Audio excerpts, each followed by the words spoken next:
Good evening everyone. মই আজি বিশেষ এটা কাৰণতহে ভিডিঅ'টো বনালোঁ। এজোপা মতা অমিতা চাওকচোন, ফুল ফুলি আছে। আৰু এজোপা আমাৰ পাছফালে আছে, সেইজোপাও আপোনালোকক দেখাম। মতা অমিতাৰনো ফুলবোৰৰ গুণাগুণৰ বিষয়ে জানেই আপোনালোকে। ফুলবোৰ খাব পাৰি, কিন্তু কাটি দিব নালাগে।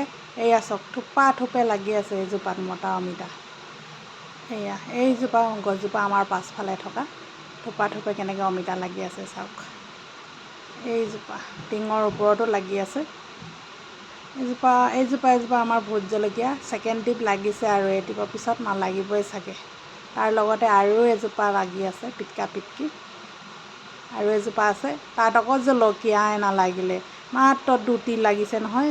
পৰিয়াল পৰিকল্পনা আঁচনি গ্ৰহণ কৰিলে আমাৰ জলকীয়াজোপাই, জানে এইজোপা চাওক ইমান ফুলিলে, কিন্তু গুটিহে নৰল এজোপাৰ, অকল দুটি লাগিলে।